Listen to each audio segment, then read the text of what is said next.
Welcome to the Acc Ratings Eventing podcast and listeners. It is the CHIO Aachen review show because this last weekend, my goodness, what a weekend of sport, dressage, jumping, and of course the eventing. And we're going to focus on the eventing, but a man who was there for every single moment, for every single ounce of drama. Sam Watson, are you still standing? Nicole, that was a really up and down Aachen. It is, look, badminton was superb this year. It was back after a few years. I love a good championship, whether it's an Olympic Games or Worlds. I mean, those two obviously stand out. I mean, love a Europeans as well. But Aachen fills the gap for me and every year. And I don't think that there's another event that actually challenges it. I really do think it's the short format championship of the year. The field quality was so high, but the best of the best were pushed. They were out of the comfort zone. There were highs, there were lows, there was controversy, there was sadness. We'll get through it all. Some of those things you don't want in the sport, but you know that is a reminder really of when you see someone winning a field of this quality. It shows you what it takes, what it really takes to not just win in this game, but even to get there, even to be in this field and be in amongst these champions. And then to come out on top, there was so much drama. It really was an incredible weekend.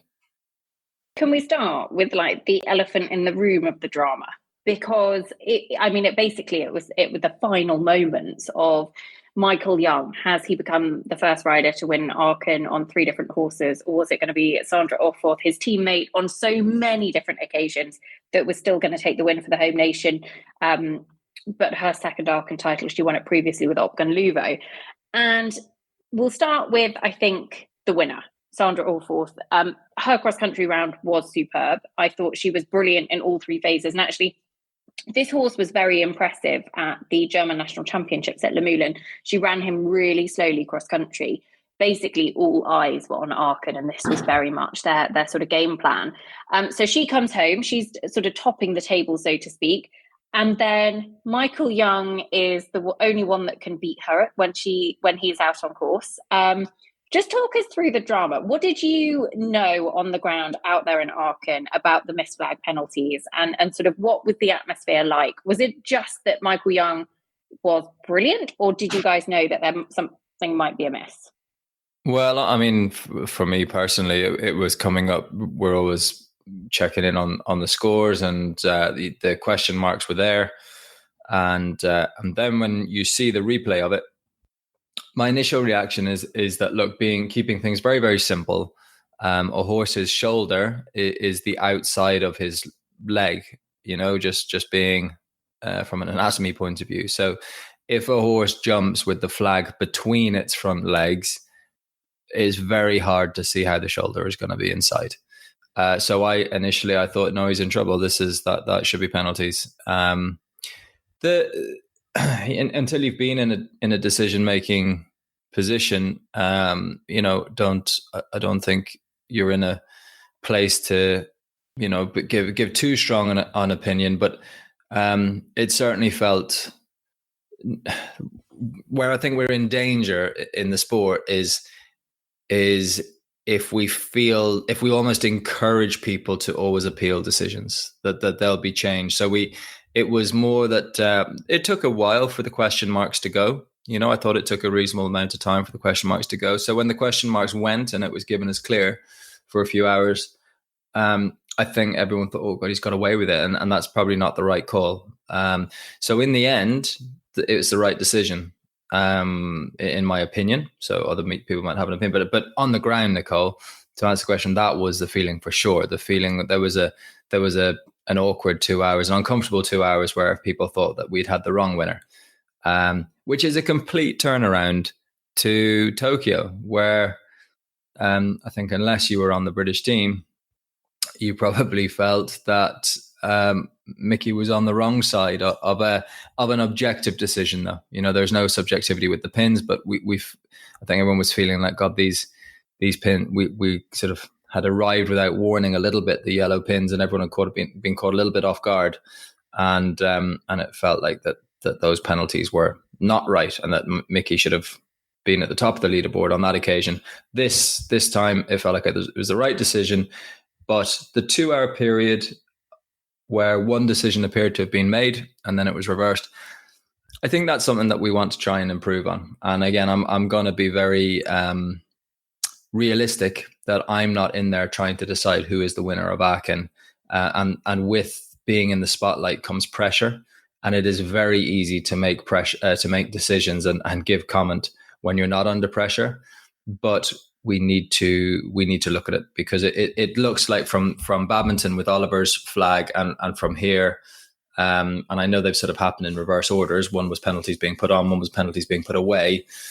But it looks like A, we're taking a little bit too long, and B, we're possibly almost encouraging people to sort of go and have an argument and go and make a case, and that actually sporting decisions might be won or lost in the argument rather than actually just someone makes a decision. That's it. Decision stands.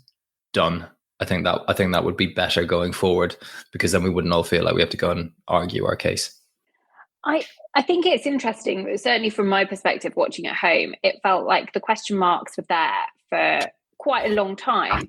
So as you say, when they disappeared, it was almost like it had been reviewed and that was going to be the results. And I'm sure that's probably how it felt to those competitors as well. You know, it certainly, from watching what we saw, the side-on view, it looked like penalties, but you can never totally tell. And I'm always a firm believer in, we don't necessarily, watching from home, we don't have all of the evidence, and therefore we can make an opinion, but we can't make an informed decision. It's not our decision to make.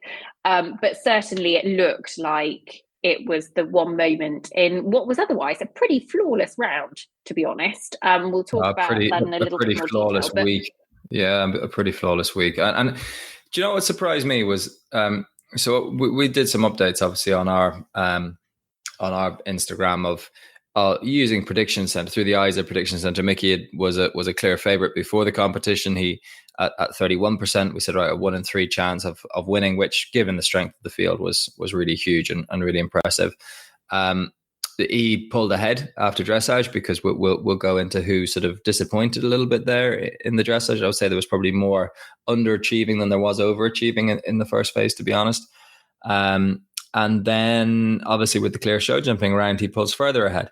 But what was interesting, and I would really credit the numbers on this, and I'd really credit Prediction Center on this, is that he was such a clear favorite, but 67% was his win chance.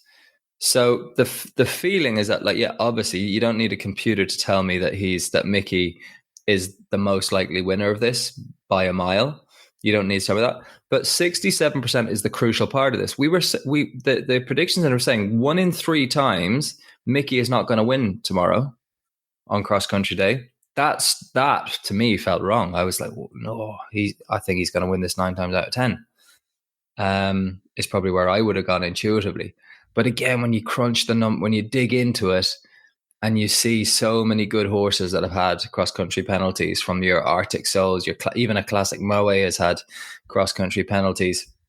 Very, very rare. You know, it's an odd thing, but it happens in the top level of the sport. It happens, and at Aachen with the pressure, and now with pins and flags and all that sort of stuff as well going on. I think the Prediction Center performed fairly well, albeit this isn't where the numbers were wrong. It was just that Viamont Damas and Sandra Ofarth I think they were 3% win chance at the beginning of the week, so 33-1. So this was an upset. You know, let's call a spade a spade.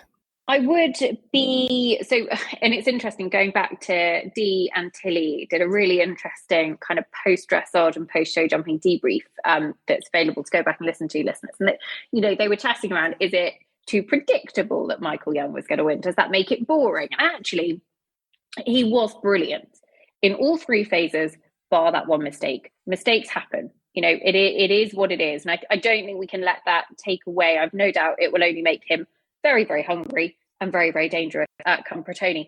For me, Sandra Orforth, Viamont Dumas, who didn't have the Tokyo Olympic Games that they would have wished for, really put themselves in contention as ones that we should be talking about a lot more going into Bretoni. And I think a win in Aachen for the home nation is always very special, but I think this one will be extra special for her because she had such a wonderful relationship with Opgun Luvo, the horse that she won that World Championship title on in 2014 and was on the medal podium at other championships as well.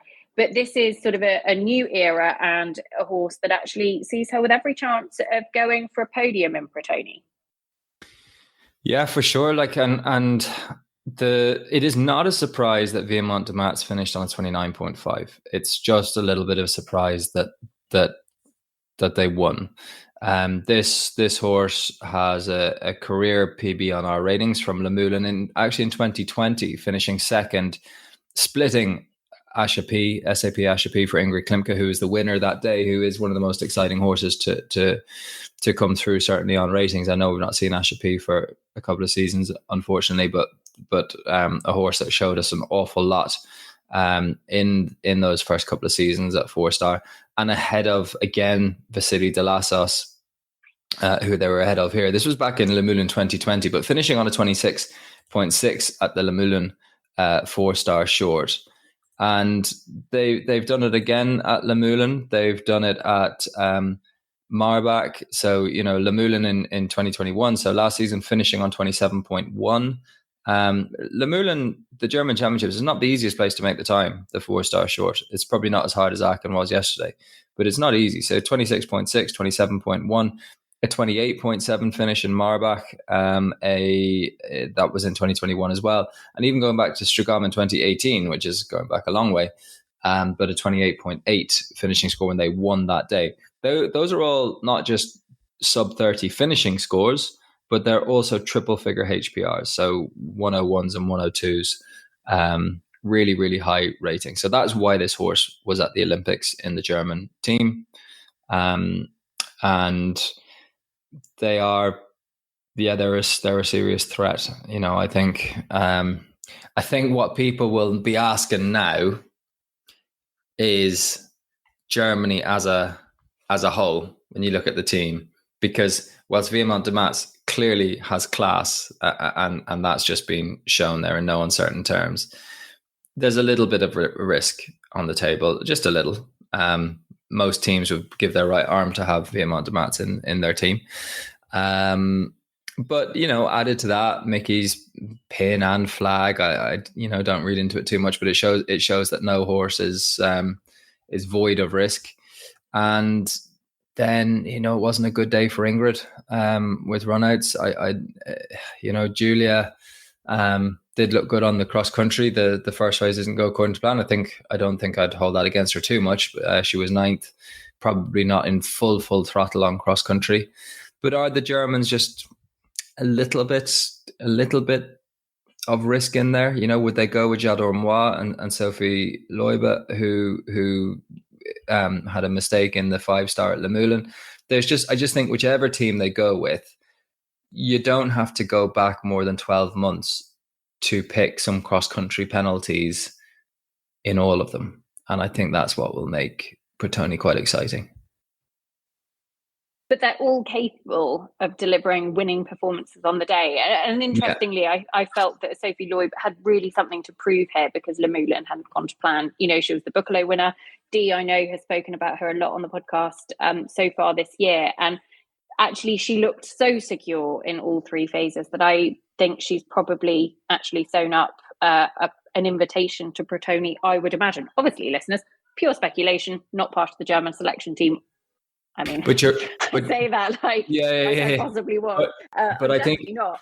I think you've hit the nail on the head, though. I think the key. Sorry, it's not. I don't actually think the key is the little bits of a few bits of checkered form in the past. I actually think it's the positive performances that show that on their day this is a team that could beat Great Britain, and that's what we didn't have in.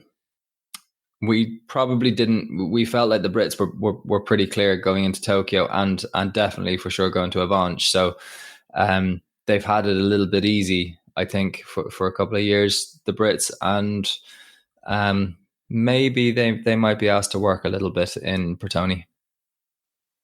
I think they will be asked to work a little bit. I think it's far from a given. And actually, the British team has been shaken up a little bit already this year with various changes. And actually, one of the combinations that we'll talk about in a moment, Toledo de Cursa, Tom McEwen, were really exciting here this weekend. I'm just going to go on to our second place finisher because Andrew Hoy, Vasily de Lassos, was so close to the horse's 20th FOD in his entire international career. I don't know if you can hear, listeners. My 3-year-old has chosen this moment to come up and say "cuddle, cuddle." I mean, just because Toby Brown, Mummy is on a recording, he thinks, "Oh, I'll show her the affection now." Everyone gets the one. That's what Andrew Hoy. Now he's bought me the Hoover. That's wonderful. Useful. Vasily and Andrew Hoy, Sam, take it away because I've got the Hoover, I've got the potty, and I've got a cuddle. Thanks, Nicole. Vasily de Lassos, I love what this horse represents for the sport. I think that's the biggest thing. A few from a stats point of view, which actually I don't get too worked up about, to be honest. I mean, the whole point behind equi ratings is to work on metrics that matter rather than metrics that flatter or are just have no use, which a lot of statistics just don't have much value. We're trying to create ratings that actually tell us something meaningful about future performance, and that's what we have in our ELOs and our HPRs and our expected values. But this, a few of the stats around this horse, one, the number of finishes on his dressage score, as Nicole was alluding to, getting to 20 would be quite something. Just because he's a second over, that doesn't really take away from the performance. He was the fastest round of the day.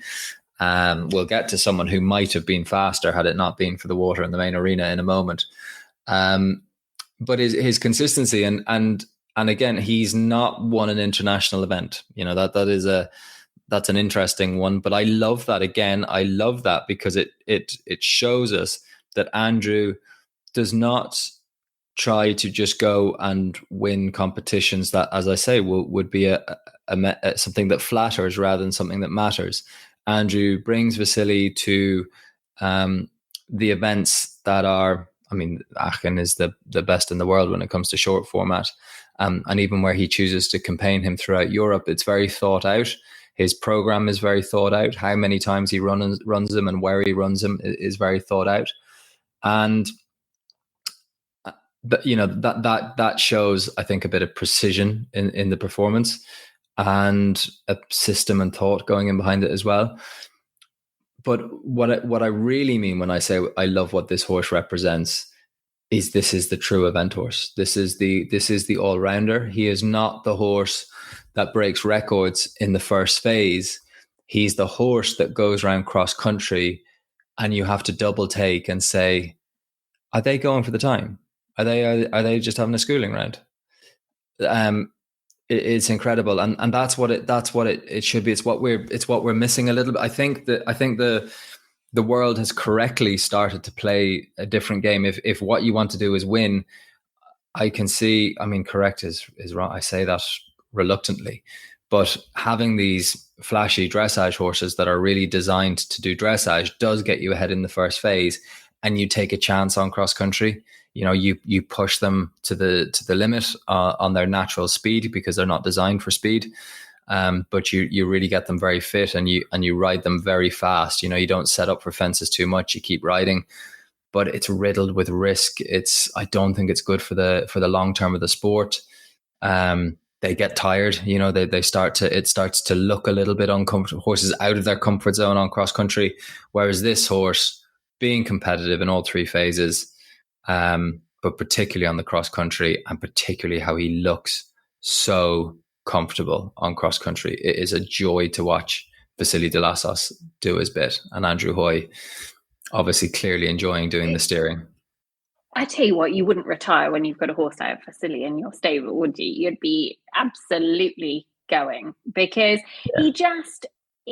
I really loved I always love watching him cross country, and he never looks like he's pushing for the time, even though he's always quick. 14 seconds over the time, including this weekend, in his entire career, this horse.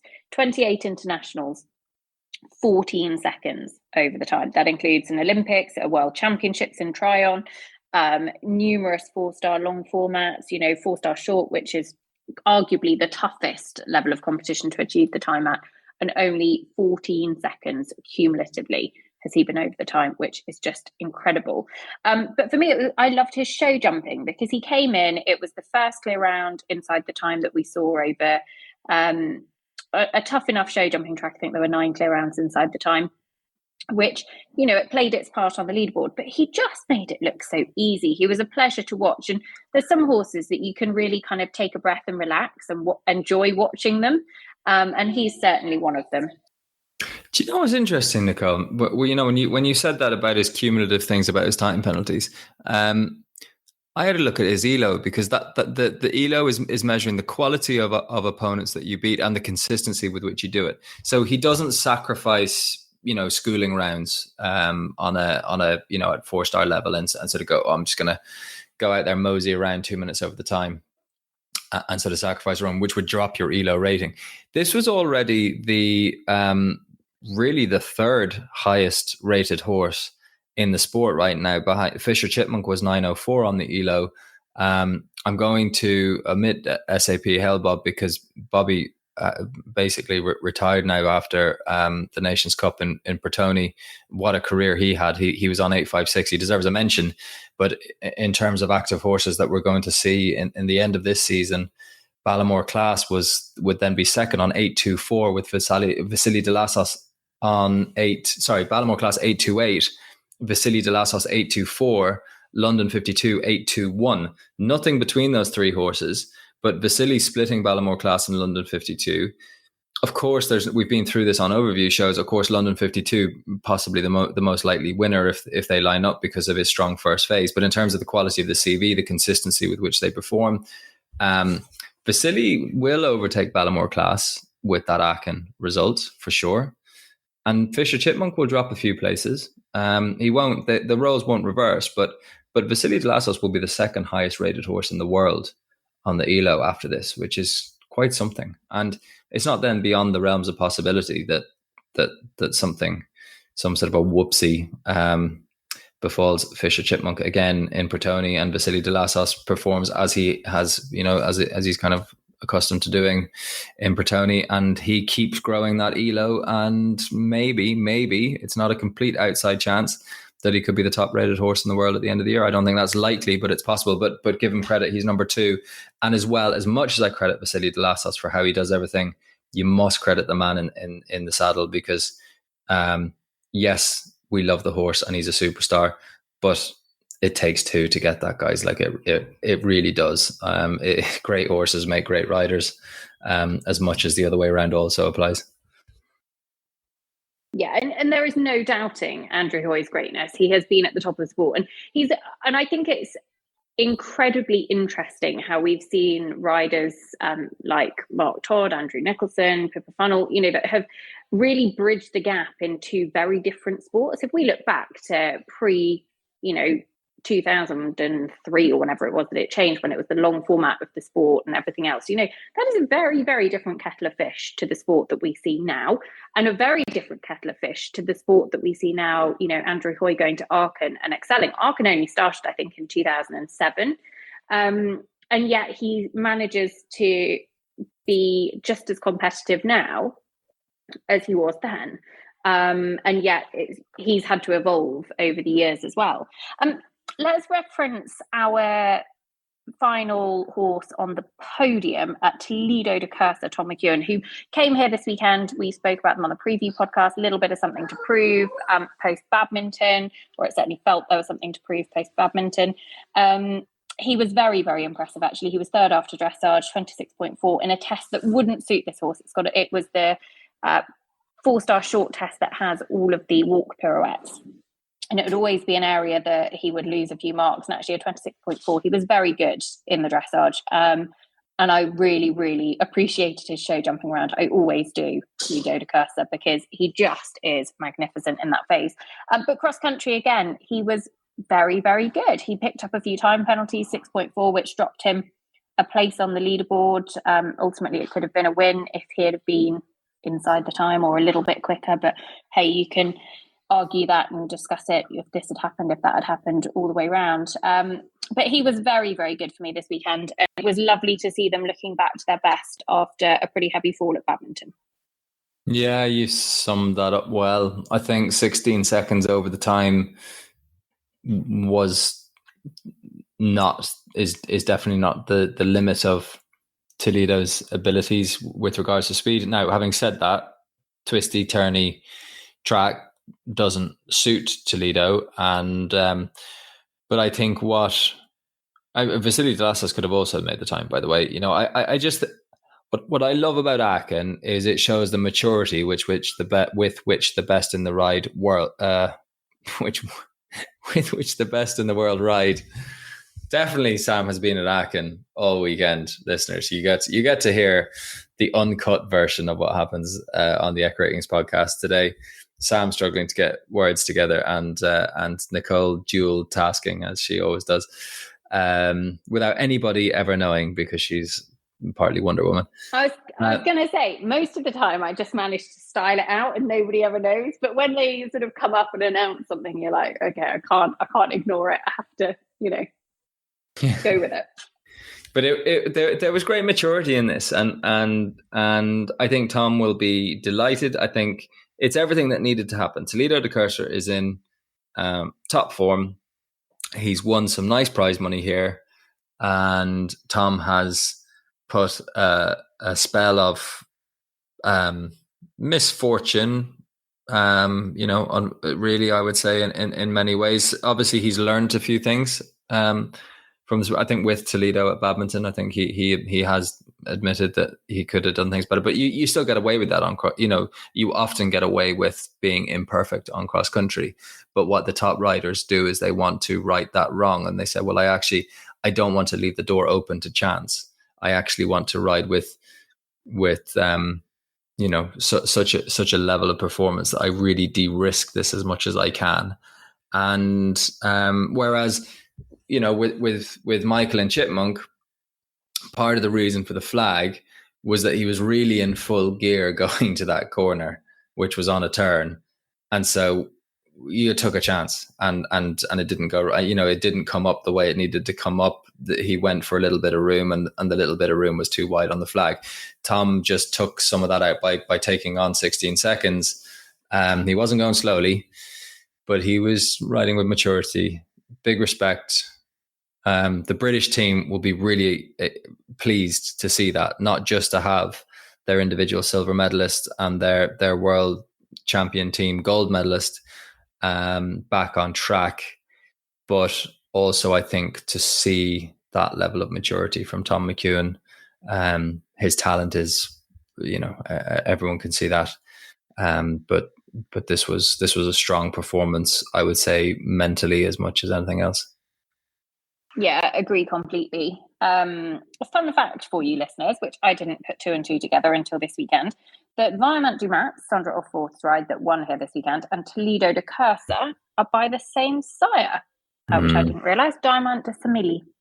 There you go. That's one to talk about when you need a fun fact.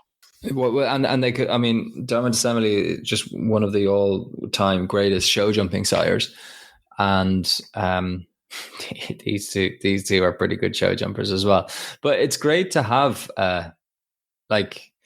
there's obviously a lot of thoroughbred coming in then on the other sides of the horses, but yeah, top quality. That's the event horse though now, folks. Like we're not dealing with leftovers anymore. That is the best of the best bloodlines from the show jumping world coming into the Aachen podium.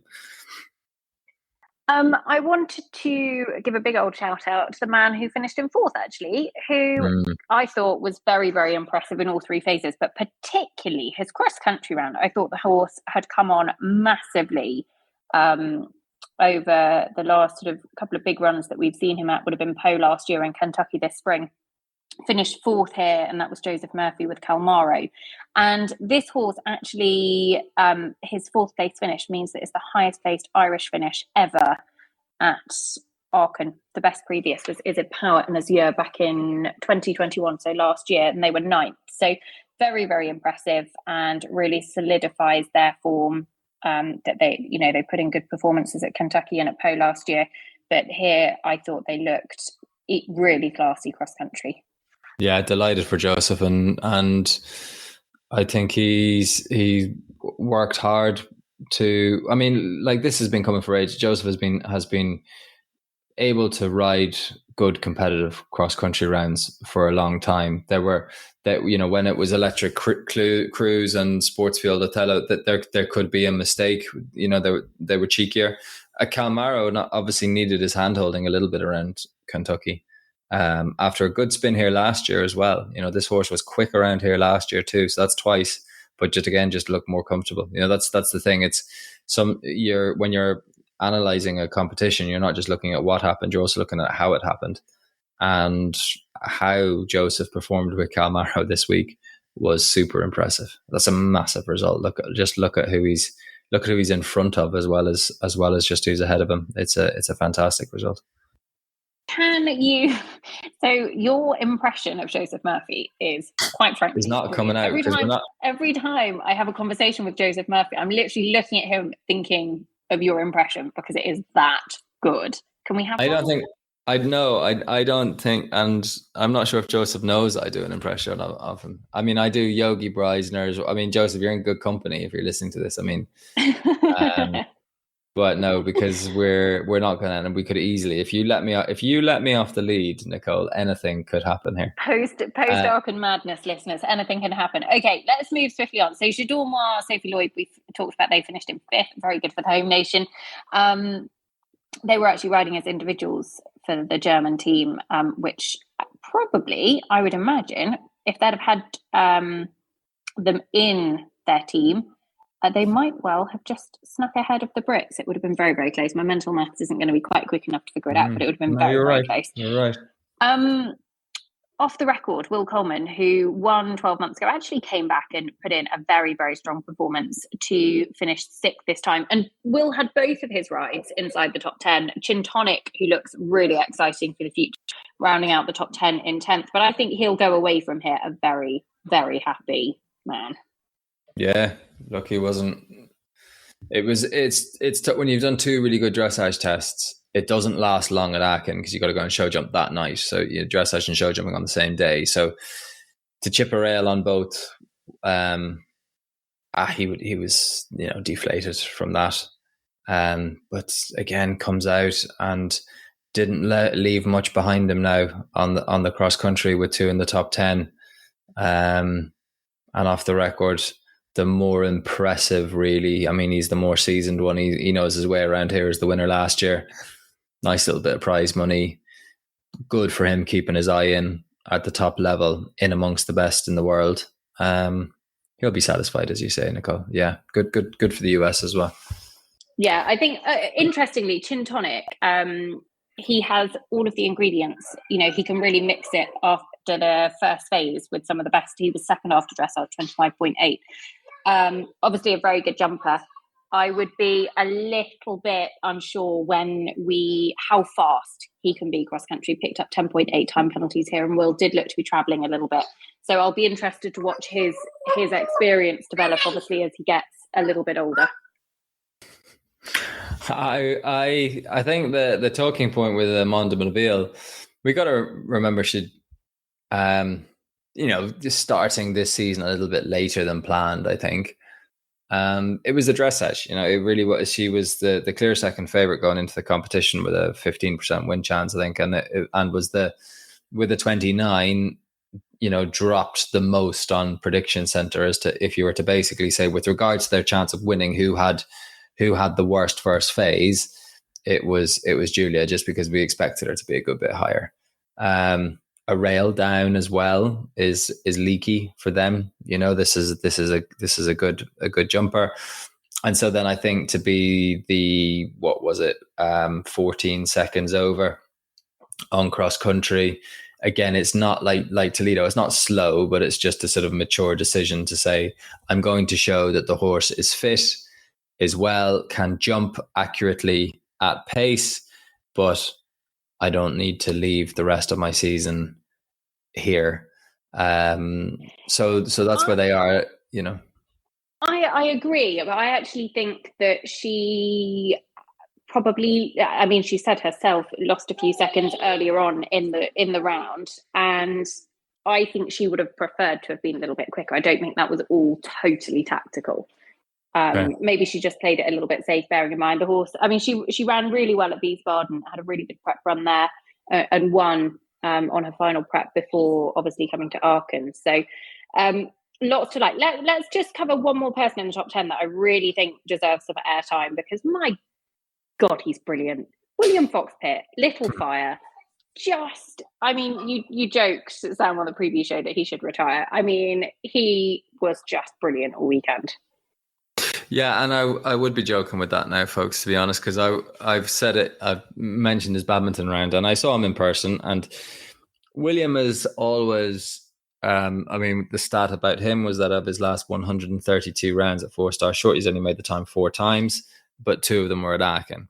And that summarizes William. William does not, for him at 4-star short, there's always a bigger picture. He is the most successful 5-star rider ever in the sport with his 14 wins. He's quite well clear of people like Mark Todd and Sir Mark Todd, Mickey Young and all the rest. So he's there for a reason, and he always had a bigger picture, and there was always the future. And I saw him on the cross country morning as he went to give Little Fire a little trot around and a morning stretch leg, and he sort of said, "You know what, sod the future. I think I'll give this a go." So yeah, he had a good spin around there. I think he's really enjoying. Love him. Yeah, I do just too. love him.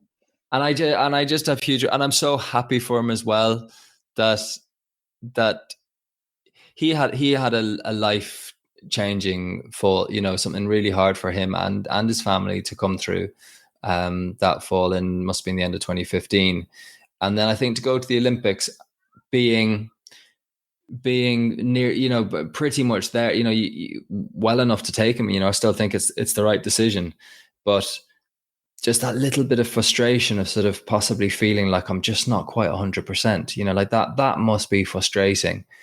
And to stick with it and get through that, and then just give an absolute exhibition around badminton this year on a day that was really causing, I mean, we all felt uncomfortable, I think, after the first 10 horses at badminton, thinking, my word, what's happening here? And he was one of the people who put us all at ease a little bit with Little Fire. It was just so super, like so smooth, so spot on. And here he is again, mixing it, going, if you want me to mix it up a little bit in the shorts as well at Aachen, I'm still here. Here we go. That's what I've got for you. I am fascinated to see what happens now with British team selection, because Oratorio, his other ride, would very much be Burghley bound. Little Fire is long listed for Bretonian, and here certainly wouldn't have done his chances any harm whatsoever. But if he didn't go to Bretoni and he could take them both to Burghley, I think there is every chance we could see a William Fox-Pitt 15th 5-star title, and a record. He's already won Burghley more times than any other rider, but it would make it number 7 at Burghley. I just would be absolutely over the moon to see him win another 5-star. And I think these 2 horses actually going to Burghley this year, he'd have a very live chance.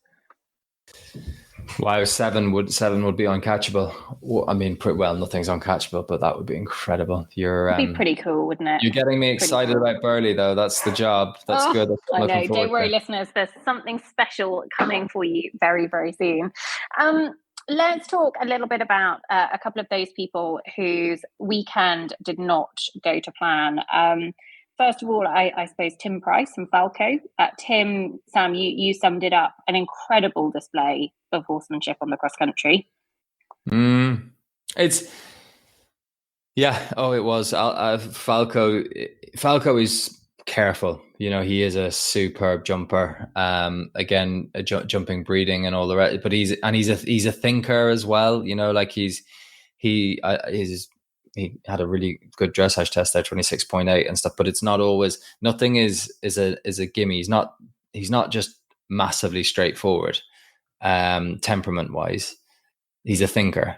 So that's a coffin with an owl hole coming out of it. So a coffin being a rail with a slope down over a ditch, up a slope, and it was an owl hole there. And he just He was good with the rail in the ditch, but just sort of overthought the thing a little bit, and then sort of had second thoughts as he was going through the owl hole. So found himself wedged halfway, half in, half out. And Tim, within less than a second, was off his back and just used all the adrenaline that was still pumping through Falco to just sort of give him a little bit of a tweak on the rein and say, "Come here, boy, come this way." Because, geez, if your horse had switched off at that point and was sort of remained wedged on the owl hole, it wouldn't have been great. No, he was very, very carpentry going on. There would have been a bit of chainsaw needed, but we were grand. We avoided that because Tim was quick thinking. The other person who my heart broke for slightly on the cross country was Gaspard Maxud and Zaragoza, who had a brilliant weekend. Personal best at the level in the dressage, unlucky pole in the show jumping, absolutely flying cross country. And they went down in the final water in the main arena at the last sort of really, really big question. Yeah, I haven't done the split with them against City, but I'm pretty sure they could have made the time. There were about 20 seconds left on the clock when they parted ways. You could adjust. 20 seconds is a long enough amount of time, to be honest. It's that would have been amazing for him, an amazing feather in his cap. I think he had clear in the time as well around Simure earlier in the year. But a nice dressage as well, 29.2. They're going the right way. Horse really had a fence down in the combination. I don't know, that almost looks like a sort of a misjudgment and a misread, but Zaragoza, keep an eye on them. I think they're definitely the ones to take out of the unfortunate group at the bottom. Still a young horse, and I was going to say she's only 9. Yeah, no, so I think that's probably a chance of a team gone for them, unfortunately. Which is, you think, God, just a stumble is all it was. So I mean, you could Europeans next year, Gaspard, and then it's a home Olympics. Yeah. That's all I'm saying. Yeah. I mean, I think we're going to get him on the show soon, actually.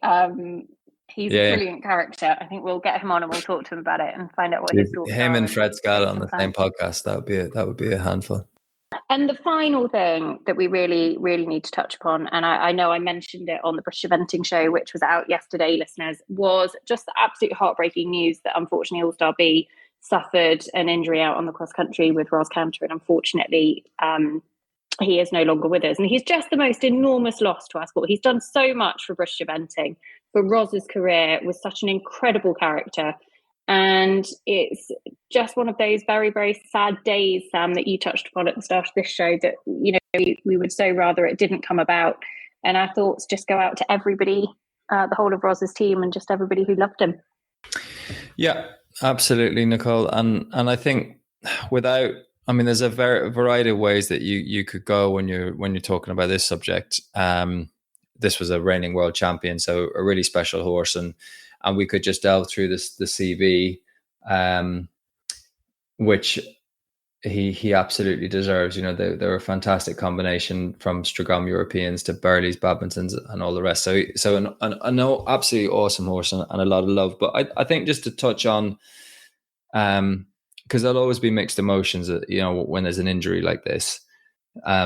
Horses are just not good patients. So that the area that like is be like for us a wrist, just clipping the fence as he went past it, causes an injury that, unfortunately for horses, you just, because of the weight bearing and all of that sort of stuff, would just be almost pretty much, impossible really to solve now. And this is the type of stuff that does happen in the field. And I just think from a public point of view, people will be sort of A, wondering what happened, and B, wondering why it results in such a sad ending.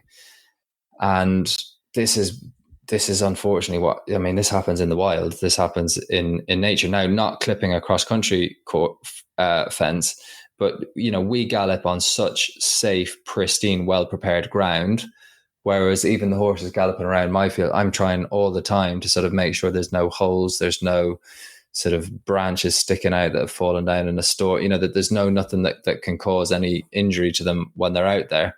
But it's sad. It's hard for people, I think, sometimes to digest and understand. But the horses just when we look at this cross country course, I was walking the cross country course, and there was that you got to jump up the mound and go to a real narrow arrowhead on top of the bank. And I mean, it's the same with the owl hole, galloping through that. And I was explaining to people who didn't know the sport that much. I was like, if a horse is not drawn to that fence, does not want to do it, there's nothing you can do when they take you. They prick their ears and they take it, and the adrenaline is just flying. And it's the same way, like I don't know how I ran a marathon or did anything like that, but for some reason in the way that I had been training, I needed running in my life at that point. I started running and I just didn't want to stop. The exercise, the feeling it gave me, the high I got from it, the adrenaline, just loved doing it. And it's the same with the horses, when you're informing that's why sometimes we retire them when they're not enjoying it anymore. That is usually quite rare, to be honest, which I think again is a nice thing and a testament to the sport. You don't often see horses just sort of getting fed up with cross country and departing the stage. They enjoy doing it. So very, very sad, absolute legend of a horse. And I think thoughts just go to Roz and Sarah. Sarah was my table tennis buddy in Tokyo, who looked after Albie. So look, it was definitely emotional, and we'll remember him. We will. We really, really will. Sam, thank you for reliving Aachen. It has been an absolute pleasure. It has been a real eye-opener as to, I think, what we've got in store later on this year. We're talking about Protoni all the time now. And actually, this weekend really kind of whetted the appetite. So we're looking forward to seeing what happens next. We're going to see a lot more long lists announced. We're going to see some of those squads starting to be announced as well. And I can't wait. I know. Busy month. There's an overview show coming up, Nicole. So we'll have an Overlander overview show. We'll look at the strengths of the nations. Are New Zealand in trouble? Falco didn't get the job done here. What does it mean? Will he be forgiven? Just a little taster and a teaser, folks. There you go. Watch this space. It is coming. Should be out on Friday, I think, the new Overlander overview show. Sam, it has been a pleasure. Listeners, we hope you've enjoyed it. CHIO Aachen, you have been brilliant. And we will be back soon with more on the F Ratings Eventing podcast. We've got Barbary coming up this week as well. Basically, you won't want to miss.